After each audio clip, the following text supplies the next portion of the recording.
Welcome to another edition of Brewed for Food, Goose Island's education series. My name is Jesse Valenciana, and welcome to Meet Jesse.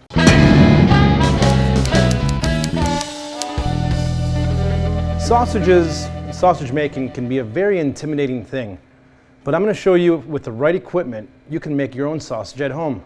Why let the butcher down the street get all the fun playing with meat? First things first, I have a very fancy grinder. Spent probably too much on it, but you probably have a KitchenAid at home that you got for your wedding gift and probably have never used. With the right attachment, the meat grinding attachment, you can make your own sausage. So first things first, we're going to take apart our grinder, and it's important when making your own meat, grinding your own meat, to have very cold tools. Your tools always have to be cold. Before we break down our meat that we're going to stuff in our grinder, let's put this stuff in the freezer, shall we? So today, I'm going to show you how to make a Thuringer. It's a very nice, easy baseline sausage recipe. So if you're going to make beer cheese, or if you've got some giardiniera that you're going to put on top of it, the flavor of this meat is not going to take away from anything else. So what you want to start off with is a good chunk of pork. I recommend pork butt because pork butt is the best butt. It's nice, it's cheaper than pork shoulder. It's got a good amount of fat, and it doesn't have too much connective tissue, which could get inside your grinder and muck it up and slow it down. So the secret is to break down your pork into about 1-inch cubes, and you always have to have a good sharp knife. This is a chef's knife, a butcher's knife, not a chef's knife. So you want to get the meat. Keep a lot of the fat, but destroy and get rid of all the connective tissues, because that's what gucks up your grinder. A good sausage always has a good amount of fat. So you've got some good fat like this right here that you can use for the sausage, and this is that disgusting connective tissue that you want out of it. See, it's got these weird capillaries and whatnot. I don't think it's capillaries. I think I'm just using that word because I read a medical journal. Huh?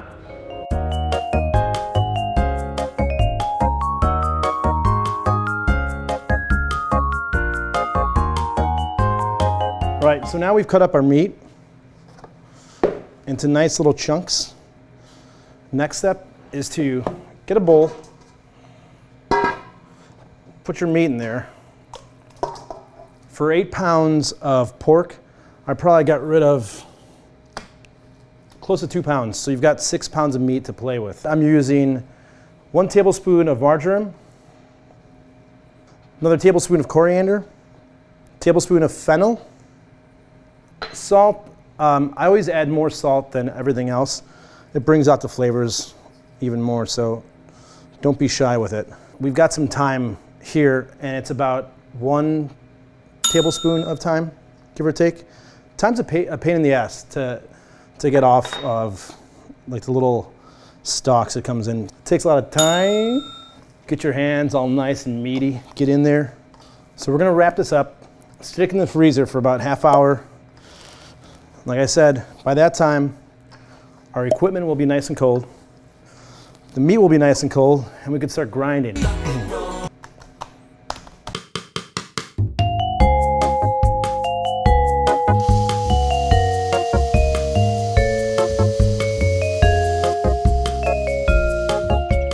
All of our meat is cold again, and we've already ground it coarsely. Now we're going through a medium grind.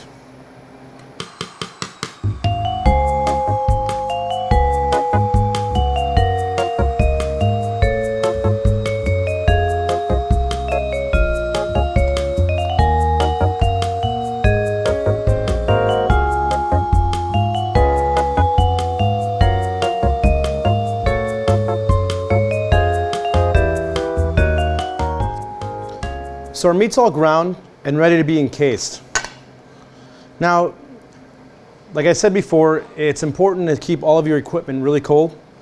Butchers have an advantage because they normally make their sausage in a colder room, like a walk-in cooler. So the secret to making sausage at home is really like getting in there. Get in there, dude, get in there. and freezing your equipment. Now that we're ready to make our sausage, we need different equipment. So here's our sausage attachment. The smaller ones are for breakfast sausage. The larger ones are for, in our case, just regular old grilled sausage. We've got another wheel here that's just going to push out the sausage into our casings. So my natural casings have been sitting in water with salt, and they've been sitting in the freezer. So adding salt in there keeps them from freezing and sticking together. So I've added a brand new clean pan. The meat's on the other pan. It's going to be fed in through the equipment, so we can actually start making sausage. So what you want to so what you want to do is feed a little bit of sausage through, make sure it comes out. Then we're going to pinch it. We're going to pinch the casing, tie a knot. Keep on feeding. Can you just feed the sausage through?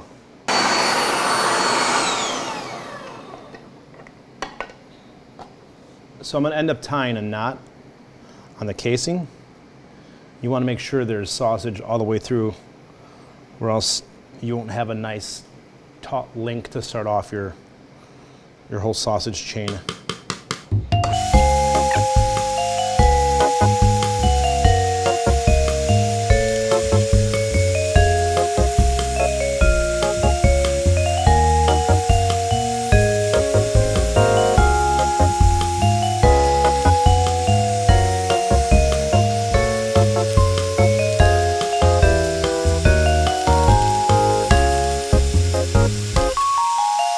Thanks, Mike. He grinds pepper and he feeds meat like a champion. There we go. We just made some sausage. It's a big German smile. Think about the bread that you're going to use for your sausage. So I've got some brat buns at home, so I'm going to make a little bit longer link. The way I link it is I find the spot where I'm going to pinch it and I start squeezing the meat away from the middle, so you can twist your link, or else it's going to be too tight and you're going to snap your casing. There you have it. Sausage. This is a Thuringer, just like my grandma when she came from Germany. She brought this recipe with her. I'm just kidding. I found this in a cookbook, but it's a delicious recipe. All right, these sausages are ready to be thrown on the grill, or if you want to, what I do is I like to par cook them over a stove with some beer and some water and finish them off on the grill. But they are complete, and however you want to enjoy them, they're ready to go. Recipe below. Remember to like, comment, and subscribe. Thanks for watching Meet Jesse. Cheers. It's a Goose Island thing.